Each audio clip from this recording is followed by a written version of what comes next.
United States is now ordering the Navy's Fifth Fleet to escort ships through the Persian Gulf for their safety following Iran's recent aggression in the Strait of Hormuz, where the USS Farragut responded to distress calls from a cargo ship intercepted by Iranian naval forces. These latest events sound exactly like what happened back in the 1980s. Very sharp comparisons with what Ronald Reagan was dealing with Iran. I'm joined now by Matthew Continetti. He is the editor of the Washington Free Beacon. Matt, welcome. Very good to have you with us. Thanks for having me. You know, it's a fascinating parallel, and this happens so often in history, and I think it's so important to sort of have that long view of this Iran-United States relationship. Tell us what was going on in the 80s. That's right. Well, Martha, they called it the Tanker Wars from 1986 to 1988.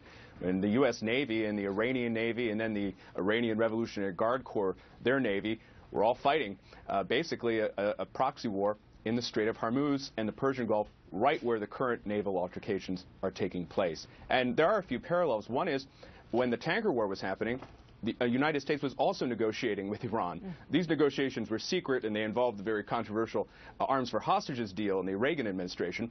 But of course, right now we're negotiating over their nuclear program. Another interesting parallel is they started exactly the same way the Tanker Wars did, with Iranian incursions on vessels that were not marked U.S. vessels. Then they kind of ratchet up the interception and such, and then the United States ratcheted up. And so you saw just last week with the Fifth Fleet, as you mentioned, moving into position. You have this kind of building momentum that might end up in a military conflict, which was the case in the 1980s. Yeah, and you look at what was going on in terms of the Sunni-Shia battle that was going on in the Middle East, which we also have underway right now. And back then, Saddam Hussein was flexing his muscle and moving his military into Iran, trying to take over their oil fields. So, and then you had the pushback from the Shiite side as well, which had a stronger military. So, I mean, it just goes on and on. But what do you think President Obama should learn from what happened last time?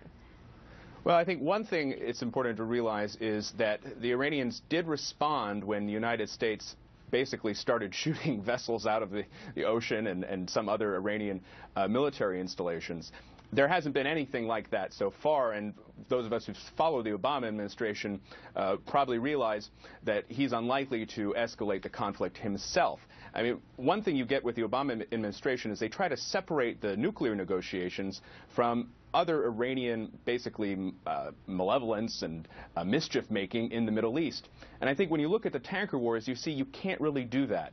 Is that the Iranians are approaching the negotiations with Obama from a position of strength, and then they're using that strength to cause trouble in the Persian Gulf, in Yemen, in Iraq, in Syria, and so on. Yeah. I mean, what do you think would be the outcome if we did say, you know, that they had to back off in the Persian Gulf, they had to keep those waters free, and also, hey, by the way, P.S., how about those 4 Americans released as part of this deal as well?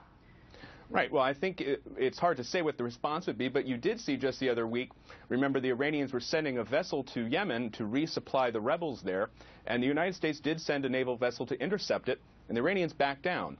So I do think the Iranians would respond to some show of strength or force on the part of the United States.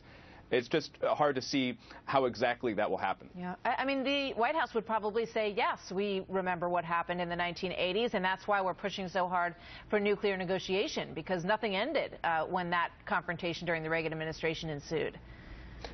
Right. Well, Americans tend to think that the Iranian government, the theocratic government of Iran, has the same interests as we do, which is basically a peaceful and prosperous Middle East.